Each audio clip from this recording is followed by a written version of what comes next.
go viral. I'm sure I'm gonna get some hate messages after this. Frankly, I don't care because this could save someone's life. I'm a nurse practitioner. I am licensed and certified. I am not on the front lines. I have a friend in New York City who's on the front lines. And for her safety, she cannot come out and say these things. So I am her voice. I'm not going to name names of people or hospitals for the safety of those involved. But this is her account, okay? I am her voice here. I'm gonna tell you what she has told me. She wants this to get out. Now, I'm sure this is not the case everywhere. I'm confident. I have friends that are in other places. They're on the front lines, they're in ICU, and it's not like this everywhere. But in New York City right now, in some of the hospitals, this is what is going on. People are sick, but they don't have to stay sick. They are killing them. They are not helping them. She used the word murder, coming from a nurse who went to New York City expecting to help.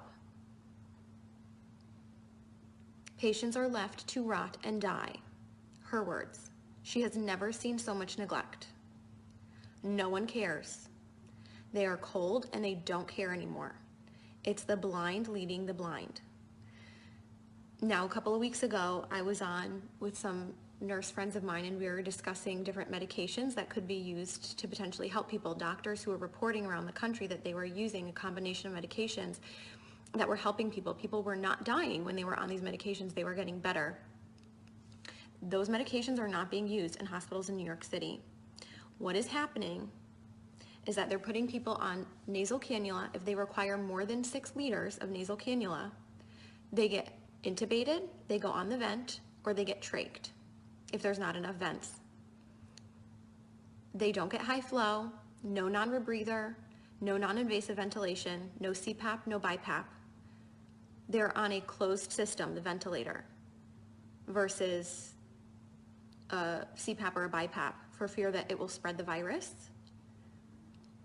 Which, by the way, I know a nurse in Florida who was fired for exposing that about CPAP and BiPAP and patients being put on the ventilator, like straight away to the ventilator, to be on a closed system. The patients don't know any better. They don't have family with them. There is no one there with them to advocate for them. So they are scared and they give consent. The ventilators have high PEEP, high pressure, which then causes barotrauma. It causes trauma to the lungs. Dr. Siddell, Cameron Kyle Siddell, a few weeks ago, put out a video. He's in New York City, and he put out a video saying something is not right, like we're not treating this correctly. We're doing something wrong. This doesn't make sense. They pulled his video from YouTube and they took him out of ICU because they couldn't have one doctor going against the grain, going against their protocol.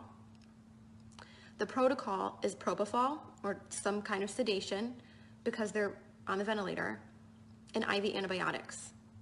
There's no hydroxychloroquine.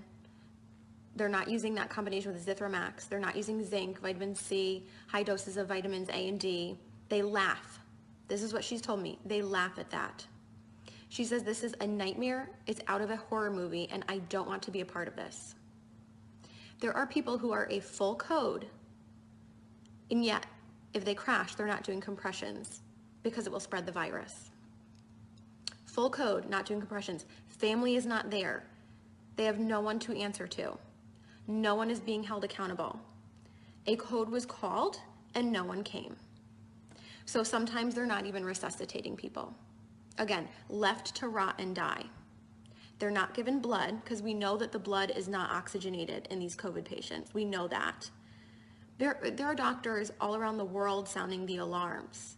These are the drugs that work. This is the pathophysiology of the disease. This is what's happening. And for some reason, it's not changing. Even though we know, some of us know what's going on, nothing is changing on the front lines. They stay in the same PPE all shift, except for the top pair of gloves. So 2 pairs of gloves, or I don't know, maybe more than 2, but they're only changing the gloves on the outside.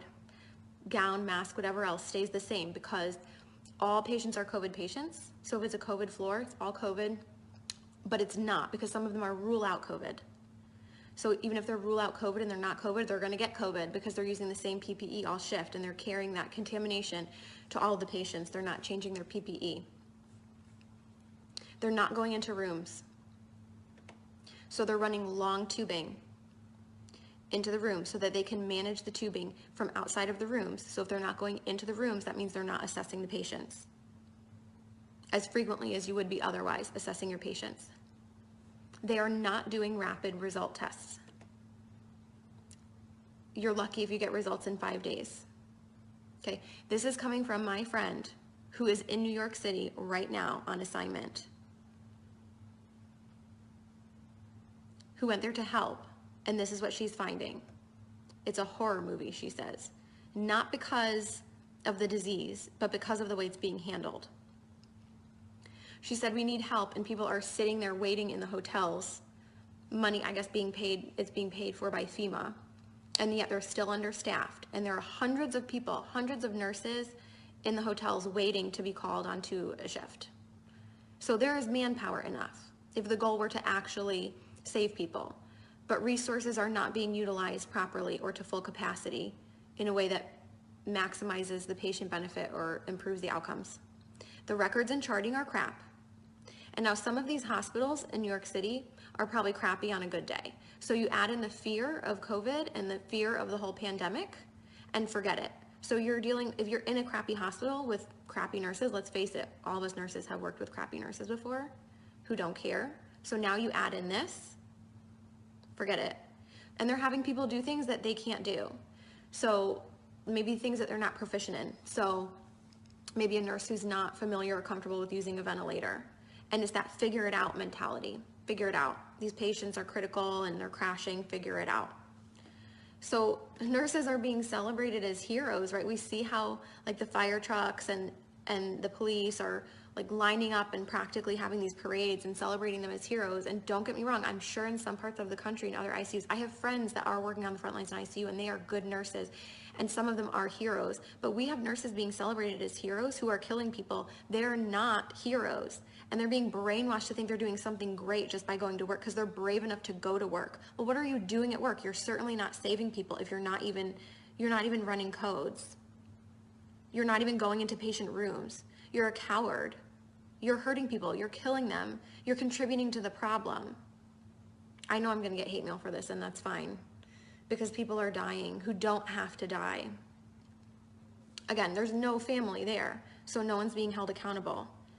And once these people get intubated, they're being scared into giving consent to be intubated, and then for a lot of them, it's over. And there's nobody going to be held accountable, and there's nobody looking out for them. They are completely by themselves. There's like a total lack of critical thinking. It's out the window, and people are scared to speak up. And one person alone isn't going to change the overall culture of a hospital or a system or a city. Like I said, Dr. Cameron Kyle Seidel's video was pulled from YouTube, and he was pulled from the ICU for sounding the alarm and going against the grain. So people are sounding the alarm. It's just not changing anything, apparently. So what can you do? Buck the system.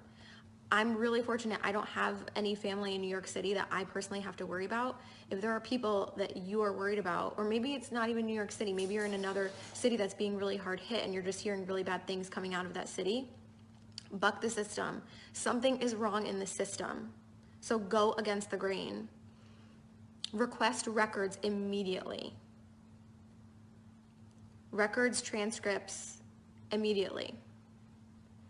If there's a medication that you want your loved one to be given, report it as an at-home medication and demand that it be continued. That's just a tip from inside the system. If you want a medication to be given, you've got to report that it's an at-home medication and that you demand that it be continued. Your loved one is not going to have you in there advocating for them once they go in. You're not allowed in. The only reports that we're able to get of what's going on are coming from the inside, and people are afraid to speak out. People have lost their jobs. Do not give consent for intubation if you don't want to be intubated or your loved one to be intubated. Demand non-invasive or less invasive ventilation methods. As soon as you give that consent, you might not come out of it. Now, in some cases, it might be appropriate. We just don't know. We know that it's being used inappropriately in a lot of cases, and that the ventilators are making people worse.